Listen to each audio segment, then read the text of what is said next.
Hello and welcome to round 5 of the Dominion Online Championships. Looking at the board, straight away my eyes go to Groundskeeper, which is an abundant source of VP. Now it usually goes well with plus buy. There's no plus buy on the board, however. There is some gaining though in upgrade, ball, duplicate.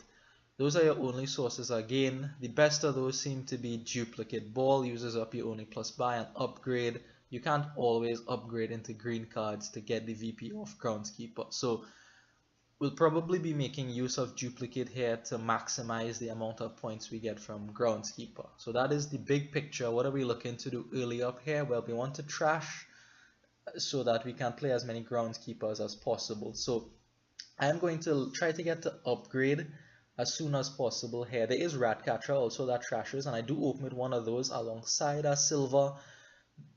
Silver is the best to get to 5 as my opponent opens, and he gets to 5 straight away. He goes for a Ghost Ship. I expected that to be an upgrade, but he gets the Ghost Ship here. Ratcatcher Silver is not as likely to get to 5, but it works out for me here. On 3, I consider between another Ratcatcher and a Silver. Opt for the Ratcatcher because upgraded estates will turn into silvers anyway. So 5-5 for my opponent, which is real nice for him. And he picks up an upgrade on his second 5. So I get to the upgrade luckily with my Ratcatcher Silver opening. I don't have the Ghost Ship yet, but I will get there soon enough. Now Crossroads for my opponent. Not too keen on the Crossroads given that I'll be trashing the estates out of my deck. Maybe later when I have green cards in it.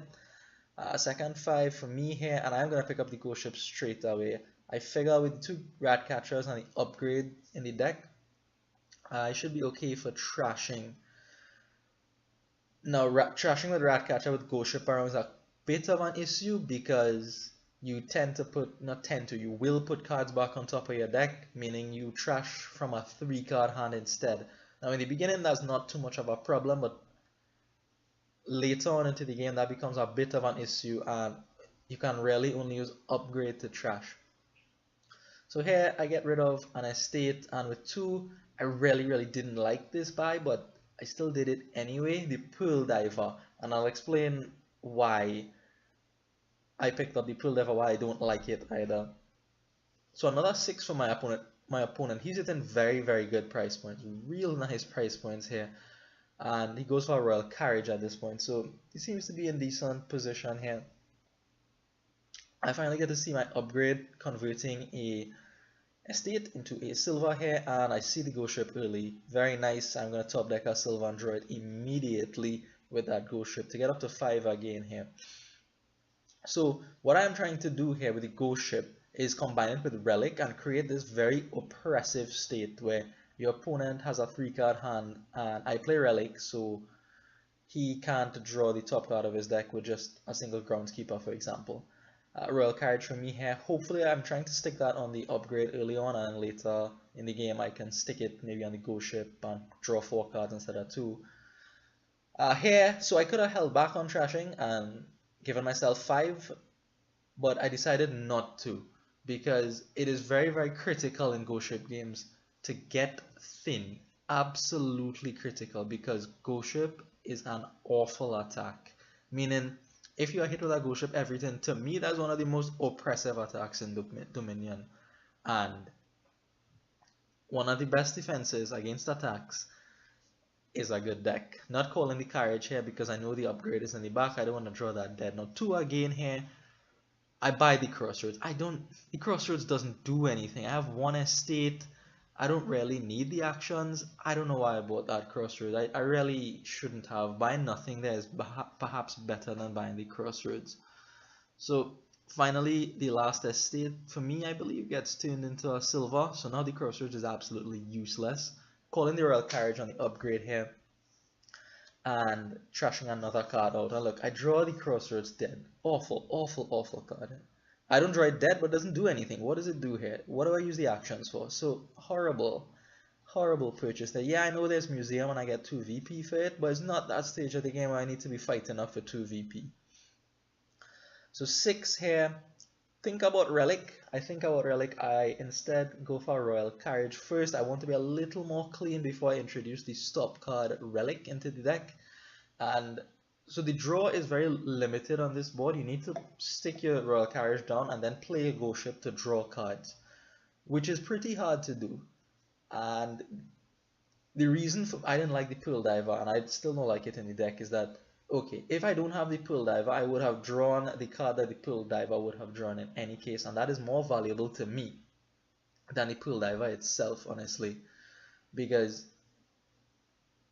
the Pearl Diver just gets in the way, and this is true for all discard attacks. All discard attacks.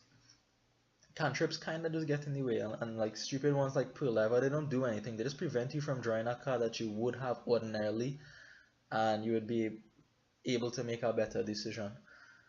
Anyways, I hope that made sense. So now I'm kinda starting to hit my opponent with the Ghost Ship a bit more frequently. He has been buying treasures like gold and whatnot. He hasn't shown any intention to go after a Groundskeeper or build any kind of deck that at least plays Ghost Ship consistently. So look, I'm real happy about that. I will gladly take an uncontested Groundskeeper or Ghost Ship game here. Royal Carriage on this upgrade here gets rid of a couple coppers. I believe those are the last coppers from my deck, so we should be in decent shape here. I trashed the Crossroads out of my deck, now I bought it back. A little bit thinner, and I have actually a bunch of terminals now, so it might serve as a Necropolis in this case. It might be semi-useful. Maybe. I do have the 2 duplicates and a Ghost Ship right now, so maybe. I find out here that apparently you can't call Royal Carriage on Ratcatcher. I was expecting to, so that I could call it, get 2 actions, and play Ghost Ship and a duplicate. That doesn't happen. So that's another good thing for the Pearl Diver. Even though it's rotten in the face of discard attacks, at least it is a card that I could use the Royal Carriage on to get me plus actions if I need to. Now 4 here, I don't really want to buy anything. I'm way over terminal with the duplicates. I need to start sticking those things on the mat to get them out of my deck. I go for a final silver, but I don't think I'll be buying too much silver after this, honestly, if at all. Another gold for my opponent. Like I said, I'm very happy to see him go down that road. Not a problem. Once I start to get this Ghost Ship thing up and running consistently, he's going to suffer the consequences of picking up stop cards like that. So 6 here for me, and here comes Relic. Here comes the final piece in the puzzle here for me. Ghost Ship plus Relic, extremely oppressive. It'll slow my opponent right down. I just need to pick up now a bunch of Royal Carriages so that I can draw through my deck with the Ghost Ship. Royal Carriage is a very, very important card here. Extremely important. I believe I can call the Royal Carriage on a duplicate that I call though, which is kind of interesting. Doesn't work on the Ratcatcher, but it works on the duplicate when I call it. So, oh well, whatever. So here, I don't want to trash the duplicate. I can't set this duplicate aside. I am instead going to trash one of my silvers to pick up another duplicate. I had hopes of playing with lots of duplicates this game. It didn't really work out. I think I can only manage to play with 2 duplicates. 3 is kind of plenty for me to deal with the kind of deck that I have. Alternatively, I did consider picking up another Ghost Ship that would have helped with the draw as well as the consistency of the attack. Perhaps I should have picked up a second Ghost Ship here, but I end up just playing with the 1 for the rest of the game. My opponent now picks up a Relic. I believe 2 relics he has. Yeah, he has a couple relics, but you see he's starting to pass and not do too many things. Right? He's not getting to province anymore. He's bought 2 provinces already, and then that'll be it for him for the rest of the game. He'll have to wait until he draws a real nice hand, a gold, silver or something, and that is pretty hard to do given the state of his deck, I feel. So here I do turn this duplicate into a Royal Carriage, and I'm going to copy it once. And now we start in on the final part of the game for me here. Empty the Groundskeepers into my deck. Empty the Groundskeepers. They don't do anything early, but now I want them because I want to start getting green cards. Most likely it seems like duchies. Duchies I could duplicate. I can also upgrade the duchies into gold to buy provinces later. So I think that's why I'm going to go first with the Groundskeepers. So I think, yeah, I have all 5 Groundskeepers so far, and I think I end up with all 10 of them in the game. And that you don't want to let your opponent get all 10 Groundskeepers and then make use of it. That's a death sentence, honestly. That's an absolute death sentence, as you'll see what's going on here. So 16 points behind my opponent. He picks up another gold, right? He's not hitting province. Real happy about that. For another uncomfortable amount. Again, the crossroads not doing too much for me here. But I do pick up another duplicate here. I figure it's better than anything. I can at least upgrade it into another groundskeeper or duchy or something later.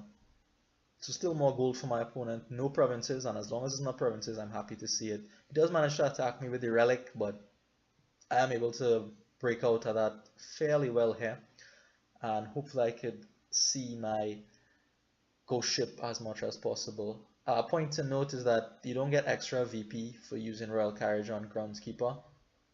Just something to keep in mind. At this point I was trying to hold as many Royal Carriages as possible for the ghost ship so I could draw more cards, obviously. So I need to probably have a few more Royal Carriages in my deck to allow for that. And here comes that dead Crossroads, I swear. The Crossroads really irritated me this whole game because it's such a useless card most of the time. I said before, yeah, it could help resolve some terminal collision, and it's true, but now with the kind of Royal Carriages I have in my deck, don't really need the Crossroads for plus actions. It'll be useful soon.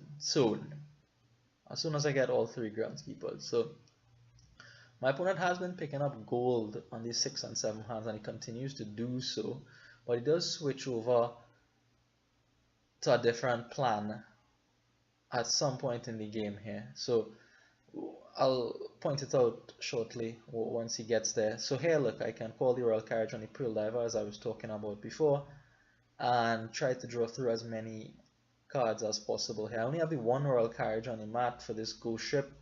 I would have liked 2, honestly, with the size of my deck. I have a few duplicates, 2 duplicates or 3 duplicates, and definitely 2 silvers and a Relic, the Relic for sure. Like, I'm still not consistently dropping ghost ship and Relic on them, and that's where I want to be.